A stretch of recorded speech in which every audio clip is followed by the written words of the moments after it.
Tu gagnes 2 300 € par mois, mais à la fin du mois, il ne te reste plus rien.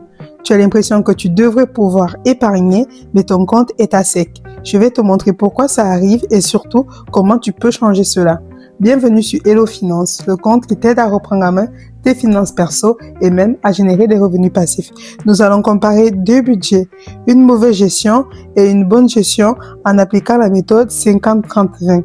Donc reste bien jusqu'à la fin de la vidéo. N'hésite pas à t'abonner et donner ton avis en commentaire si toi aussi tu as du mal à gérer ton salaire. Nous allons tout d'abord commencer par analyser la mauvaise gestion de budget. Commençons par les charges fixes. Sur ces charges fixes, nous avons le loyer et les charges qui sont à 950 €, ce qui représente un gros poste de dépenses. Si vous résidez à Paris et que vous avez un loyer qui s'apparente à celui-là, il faut essayer de voir dans quelle mesure il serait possible de faire soit de la colocation ou encore de trouver un logement moins grand si celui-là est un peu plus grand afin de faire baisser ce prix.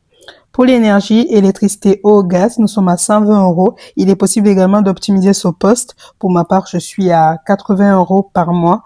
Donc, il est possible d'avoir des charges un peu moins élevées.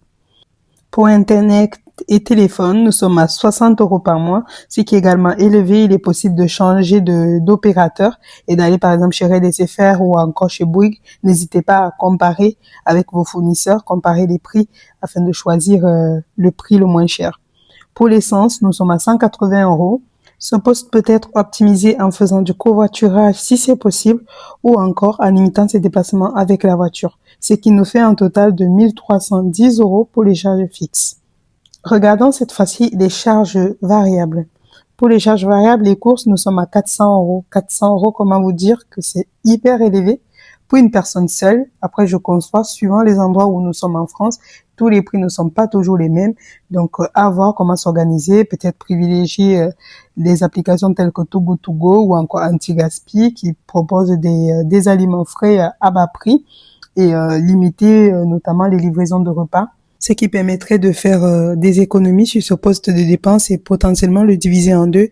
Il est vrai que 200 € pour une personne, pour certains, ça peut paraître peu, pour d'autres, ça peut paraître beaucoup, mais pour moi, je trouve que c'est le juste milieu finalement lorsqu'on est seul, afin de pouvoir bien manger. C'est vrai qu'avec ce budget, on va pas non plus manger de la viande tous les jours, pour ceux qui aiment beaucoup la viande, mais on va pouvoir manger de manière équilibrée et sainement. Pour les loisirs, nous sommes à 300 €, l'habillement 170 €, soit un total de 940 €. Donc, petit bilan de cette gestion, 1310 € pour les charges fixes, 940 € pour les charges variables, ce qui représente énormément puisque nous avons que 50 € d'épargne, ce qui n'est vraiment pas beaucoup pour un salaire de 2300 € et une personne qui réside seule. Nous allons voir par la suite comment optimiser ce poste, puisque les loisirs ici représentent également un gros poste de dépenses. Il est possible vraiment de se faire plaisir et de s'amuser à bas prix. Pour moi, j'applique un principe simple. Je me laisse 200 voire 150 € quand c'est pas nécessaire pour vraiment me faire plaisir et croyez-moi, je m'amuse et je ne me sens pas frustrée. Voyons voir dans quelle mesure nous pouvons appliquer la méthode 50-30-20. Qui consiste à allouer 50% de ses revenus pour les dépenses essentielles, 30% pour les envies et 20% pour l'épargne. Cette méthode est très répandue et très utilisée. Elle marche plutôt bien lorsqu'on a vraiment du mal à gérer ses finances. Regardons cette fois-ci le budget optimisé. Pour les charges fixes, le loyer, nous sommes passés à 80 €, ce qui nous fait déjà une petite économie. Pour l'énergie, 90 €. Ça change des 120 € de tout à l'heure. L'internet, téléphone, 40 €. L'essence, 120 €, soit un total de 1050 €. Donc, on peut voir qu'on a une grande différence par rapport à tout à l'heure où nous étions à 1310 €. Pour les charges variables, les courses, je suis redescendue à 200 € comme je vous le disais précédemment. Pour la santé, 40 € et les loisirs, abonnement, 250 € par rapport aux 300 de tout à l'heure. Pour l'habillement et les imprévus, nous sommes cette fois-ci à 200 €, soit un total de 690 €.